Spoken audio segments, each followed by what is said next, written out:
merupakan generasi milenial dan Gen Z. Tak heran pemilih muda menjadi primadona dalam Pilpres kali ini. Kemana suara pemilih muda bermuara? Telah ada peneliti Litbang Kompas Toto Suryaningtyas yang akan membaca data exit poll Litbang Kompas. Kita akan lihat berdasarkan hasil hitung cepat Litbang Kompas. Berapa angka terakhirnya dari data yang masuk 95,50%. Ini Anies Baswedan Muhaimin Iskandar 25,24%. Lalu Prabowo Subianto Gibran Rakabuming Raka 58,52%. Ganjar Pranowo Mahfud MD 16,24%. Ini data masuknya 95,50%. Berikutnya kita akan lihat juga berdasarkan exit poll. Yang pertama berdasarkan usia generasi pemilih generasi Z atau Gen Z di bawah 26 tahun, Anies Muhaimin 16,7%, Prabowo Gibran 65,9%, Ganjar Mahfud 9,6%, yang rahasia 7,8%. Berikutnya kalau kita lihat juga exit poll berdasarkan pendidikan dasar 18,8% untuk Anies Muhaimin, Prabowo Gibran ada 55,6%, Ganjar Mahfud 17,4%, rahasia 8,2%. Berikutnya pendidikan menengah kita lihat, exit poll berdasarkan pendidikan menengah, Anies Muhaimin 20,7%, Prabowo Gibran 57,4%, Ganjar Mahfud 12,3%, yang rahasia 9,6%. Lalu exit poll berdasarkan pendidikan tinggi kita lihat, untuk Anies Muhaimin di 34,3%, Prabowo Gibran 41,7%, 12,6% untuk Ganjar Mahfud, dan yang menjawab rahasia 11,4%. Itu gambaran datanya, kita akan ulas lebih dalam lagi bersama peneliti senior harian Litbang Kompas. Bersama kami sudah ada Mas Yohan Wahyu. Mas Yohan, ya, kita lihat ya, kita bedah satu persatu. Dari mulai exit poll yang berdasarkan Gen Z, kita lihat lagi. Exit poll berdasarkan Gen Z ini di bawah 26 tahun, yang mendominasi adalah Prabowo Gibran 65,9%. Ini ada kaitannya atau tidak sih dengan citra yang coba ditampilkan gemoy misalnya atau aktif di media sosial? Ya, ini kan Gen Z ini kan pemilih mula ya, artinya mereka belum punya pengalaman pemilu sebelumnya. Pemilu 2024 menjadi pengalaman pertama mereka mencoblos. Kalau kita lihat sepanjang masa kampanye 75 hari itu, Gen Z ini adalah generasi yang sangat well educated dengan media, terutama media sosial.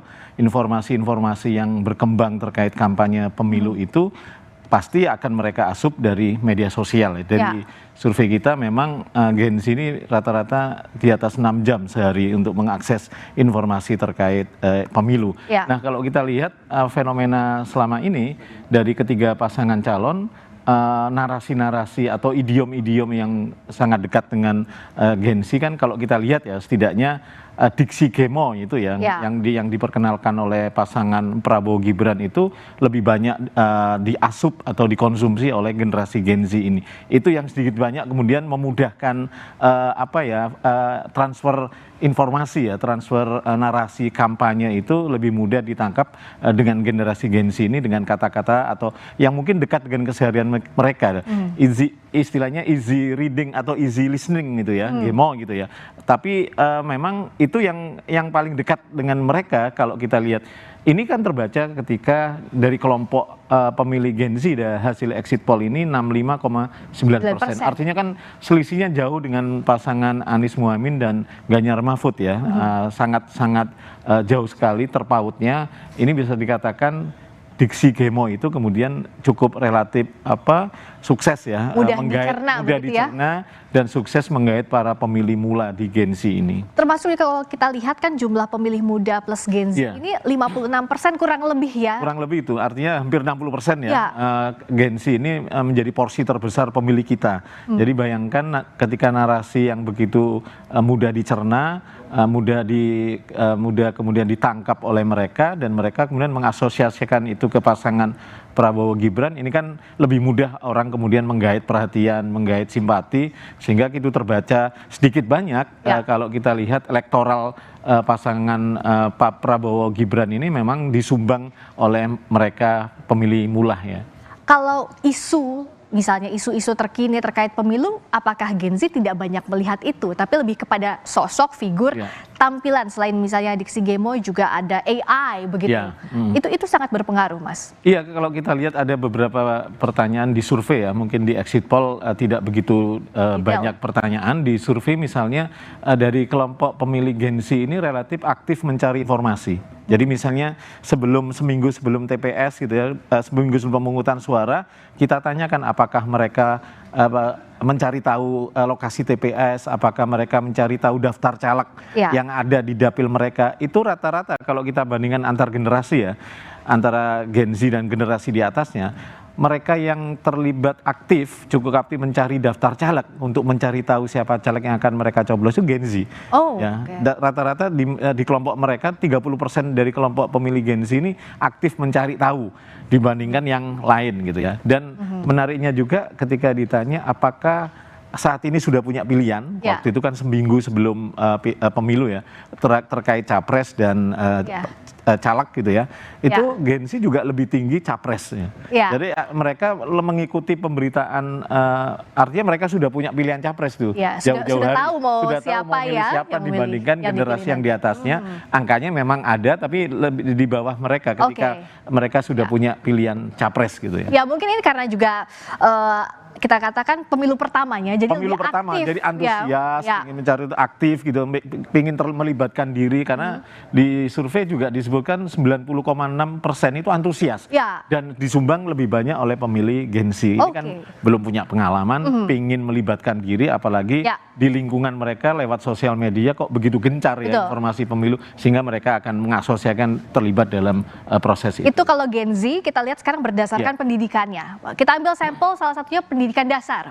Untuk pendidikan dasar, pembagian proporsinya Prabowo Gibran di 55,6%, Anies Muhaimin 18,8%, Ganjar Mahfud 17,4%. Kalau berdasarkan pendidikan apa yang bisa kita baca? Kalau berdasarkan pendidikan jelas ya, memang Pak Prabowo dan pasangan Prabowo Gibran ini memang merata unggul di semua segmentasi ya, baik pendidikan, generasi gitu ya, yang tadi kita bahas. Artinya memang dari segi pendidikan dasar, kata Gemo itu juga mudah dicerna ya. Kata Gemo, terus kemudian sosok Pak Prabowo dari representasi usia yang generasi senior, sementara Mas Gibran dari representasi generasi yang paling muda ya, dibandingkan kontestan yang lain. Dan ini mungkin mengkomunikasikannya lebih mudah bagi pemilih yang secara pendidikan memang berada di pendidikan dasar. Artinya tidak cukup mereka tidak membutuhkan kemampuan yang begitu tinggi untuk menyerap informasi yang terlalu berat misalnya ya. Nah mungkin diksi-diksi Gemo, diksi-diksi yang joget misalnya, itu kan seringkali lebih mudah mengkomunikasikannya ke semua kalangan gitu. Jadi ingat gitu. Termasuk itu, program juga misalnya makan siang gratis. Makan siang gratis itu kan lebih mudah orang mencerna. Apa yang akan dilakukan capres-cawapres? Kampanye makan siang dan susu gratis itu kan lebih mudah dan lebih dapat langsung diterima gitu ya, dan dipahami, oh programnya memang dapat makan siang gratis, dapat susu gratis. Itu lebih simple dan mudah dan lebih mengena mungkin ya di kalangan hampir semua kalangan saya pikir ya.